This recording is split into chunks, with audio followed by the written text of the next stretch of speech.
Assalamualaikum warahmatullahi wabarakatuh, Sobat Winner semuanya yang dirahmati oleh Allah Subhanahu wa Ta'ala dimanapun panjenengan berada. Semoga dalam keadaan sehat walafiat, selalu dalam lindungan ya Allah dan selalu dirahmati oleh Allah Subhanahu wa Ta'ala. Amin ya Rabbal Alamin. Allahumma sholli ala Sayyidina Muhammad wa ala ali Sayyidina Muhammad. Alhamdulillah Sobat Winnerku, hari ini kita berkumpul kembali di channel kesayangan kita bersama Chef Ganzo. Semua berkat rahmatnya Allah, Alhamdulillah. Jangan lupa selalu bersyukur, selalu berbaik sangka kepada Allah Subhanahu wa Ta'ala. Apapun kondisi kehidupan kita saat ini, sedang berat masalah, sedang menumpuk masalah, sedang terpuruk-terpuruknya, tetap selalu bersyukur. Kalau panjenengan merasa tidak bisa bersyukur dari sisi ekonomi, cari dari sisi lain, kesehatan, keselamatan, jauhkan dari mara bahaya, banyak hal yang kita bisa syukuri. Kita tidak punya alasan untuk nggak bersyukur setiap harinya. Nah, kali ini saya mau sharing-sharing di sini ya sama jenengan. Salah satu rahasia saya bisa keluar dari permasalahan hidup saya dulu yang begitu berat. Ada dua hal yang saya rajin lakukan dulu ya. Satu, mendoakan siapa saja yang saya temui. Yang kedua, minta doa kepada siapa saja yang saya temui, yang saya tahu itu muslim. Ya, minta doa. Nah, kalau mendoakan saya sering gembar-gemborkan ya, mendoakan barang siapa ya muslim yang mendoakan saudara muslimnya tanpa pengetahuan saudara muslimnya tersebut, maka malaikat di atasnya akan mengaminkannya juga untuk dia. Jadi malaikat di atas kita itu ketika kita mendoakan, ya Allah, lunaskanlah seluruh hutang Bapak penjual koran tersebut. Kalau beliau punya hutang, limpahi rizkimu yang halal yang berkah kepada beliau. Jika beliau punya anak kecil-kecil, jagalah, limpahi rizkimu. Berikan rezeki untuk Bapak itu agar bisa menyekolahkan anak-anaknya sampai sarjana, sampai S2. Berikan rezekimu ya Allah, izinkan Bapak tersebut bisa ke tanah suci untuk menjalankan ibadah haji maupun umrah. Itu malaikat di atas panjenengan itu akan mengaminkannya untuk panjenengan juga. Amin. Kamu akan dapat sama. Sama seperti yang kau doakan kepada Bapak itu. Nah, itu kita tahu kan? Makanya dulu salah satu aktivitas saya adalah siapa saja saya temui, saya doakan. Walau saya nggak kenal. Karena saya dulu belum punya majelis UCR. Kalau sekarang udah enak banget. Saya ada UCR. Orangnya kurang lebih di sana 500-an. Tiap hari saya doakan 500 orang tersebut. Sekarang ada panjenengan juga Sobat Winner. Saya doakan terus. Saya senang. Emang hobi saya mendoakan orang lain. Karena efeknya luar biasa ke saya. Di pikiran jadi positif. Di hati jadi tenang. Dan banyak sekali hajat saya terkabul dengan proses lebih cepat. Karena itu tadi, karena rahasia mendoakan saudara-saudari muslim saya yang tidak ada di hadapan saya, yang beliau-beliau tidak tahu. Itu. Pokoknya kita berpatok lah ya, apa yang disabdakan baginda Nabi kita jadikan patokan. Nah, bagaimana dengan didoakan orang lain? Didoakan orang lain prinsipnya gini. Kita berdoa diaminkan malaikat ya. Seorang kita berdoa diaminkan malaikat saja itu luar biasa. Apalagi yang mendoakan kita tuh banyak. Semakin banyak yang mendoakan kita, insya Allah hajat kita semakin ijabah. Pikiran saya sederhana waktu itu.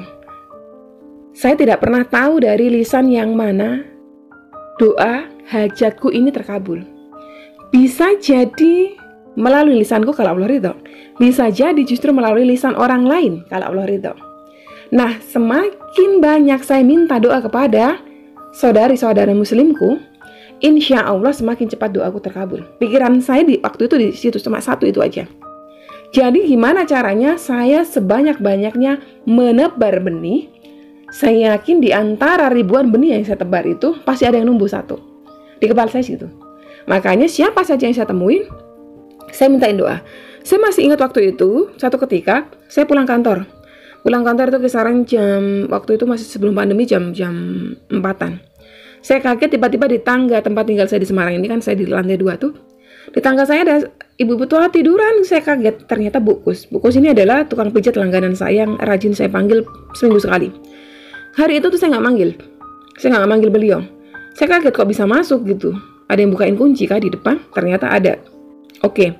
Saya tanya, ibu kok datang gitu kan. Dia ternyata cerita-cerita beliau sedang susah, memang lagi butuh uang, mau pinjam uang rencananya. Pinjamnya nggak banyak, 150.000. Kebetulan qadarullah, walaupun saya waktu itu terlilit hutang, di dompet saya ada, cukup lah. Dan waktu itu saya bisa bagi ke beliau 200. Saya ingat beliau cerita-cerita kesedihan beliau. Saya pun bisa merasakan karena saya juga menjadi pelaku hutang kala itu. Beliau terlihat sedih, saya pun juga semakin sedih. Saya nangis, saya keingat utang saya. Nah, saya keingat utang saya itu, setelah saya berikan beliau uang tuh, ngambil ngobrol gitu, saya dengan mengalir begitu saja, saya minta doa kepada beliau. Tolong doain saya, Bu, supaya utang saya lunas, utang saya lebih banyak, gini.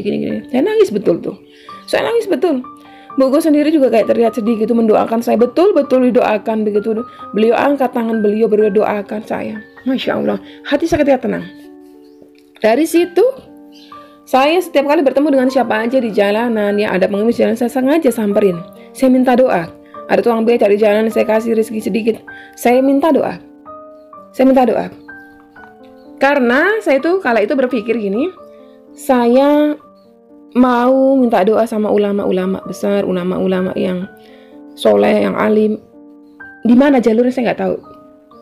Saya tahu ulama-ulama besar itu susah ditemuin. Bahkan saya pernah komentar di salah satu Instagram ulama besar di Rembang, di kota saya itu.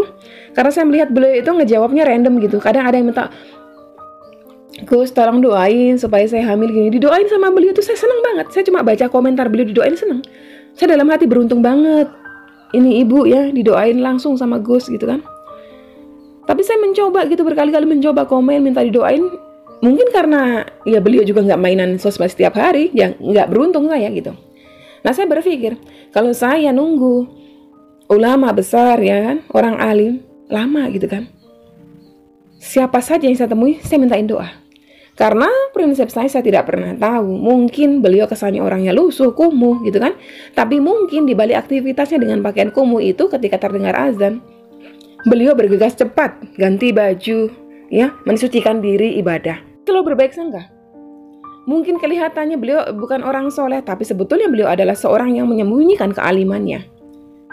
Kita lihat dia ini seorang pengemis dengan baju lusuh, tapi bisa jadi Allah ridho kepada beliau dengan doa-doa yang beliau ucapkan dikarenakan beliau lapar selama 3 hari. Beliau tidak mengeluh dan beliau ridho.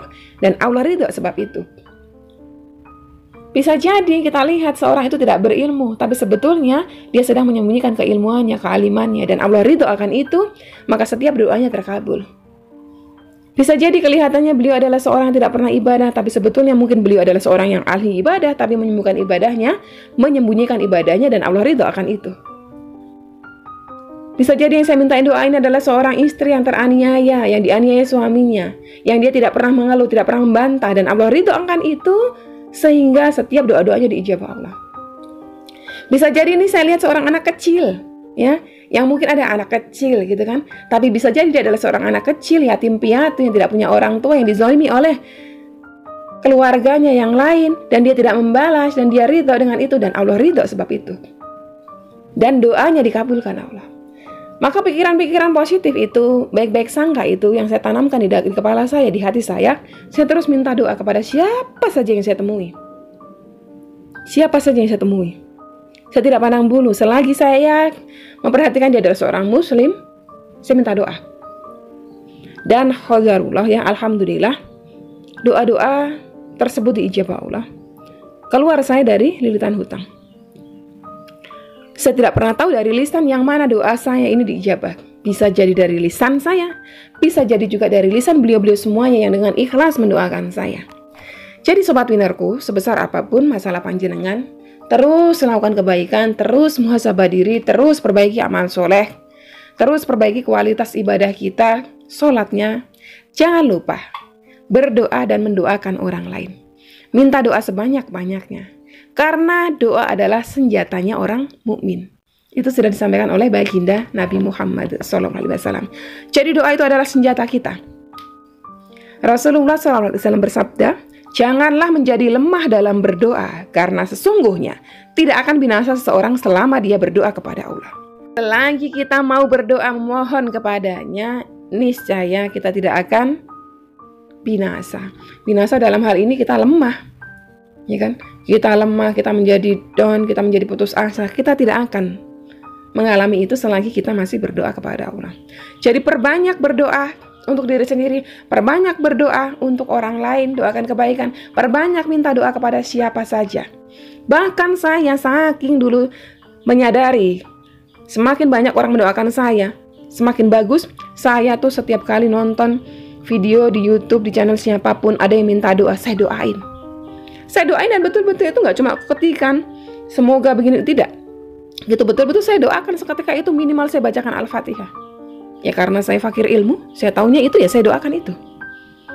Yang jelas saya punya niatan ikhlas, betul-betul tulus saya menghadiahkan doa untuk saudara tersebut yang sedang minta didoakan. Apalagi kalau waktu itu saya membaca komentar, tolong doakan ya teman-teman, hutang saya banyak begini-begini, doakan supaya lunas. Amin. Semoga hutang panjenengan lunas. Ya. Kalau mungkin ada yang pernah melihat salah satu komentar saya di channel-channel lain, saya itu komentarnya paling doa, udah mentok itu. Karena saya memang sadar sekali, saya semakin banyak mendoakan saudara muslim saya, malaikat di atas saya semakin sering mengaminkan untuk saya. Saya semakin banyak didoakan saudara-saudara muslim saya, malaikat pun juga banyak mengaminkan doa-doa tersebut. Jadi kekuatan doa begitu dahsyat, begitu luar biasa. Ya, saya sudah merasakan sendiri, makanya hayu kita di majelis ini ya, ada riyadhah, kita berdoa bareng. Saya di sini mewakili panjenengan yang mengaminkan. Saya membacakan 8 menit, 6 menit itu sama dengan yang panjenengan mengucap amin, amin, amin. Panjenengan dengarkan pakai headset ya, dengarkan lalu panjenengan aminkan dengan khusyuk, aminkan betul-betul. Insya Allah ya, kekuatan doa ya, karena senjata kita itu adalah doa. Nanti kita rasakan. Oke Sobat Winarka, sampai di sini dulu video kali ini. Semoga bermanfaat buat panjenengan semuanya. Wassalamualaikum warahmatullahi wabarakatuh.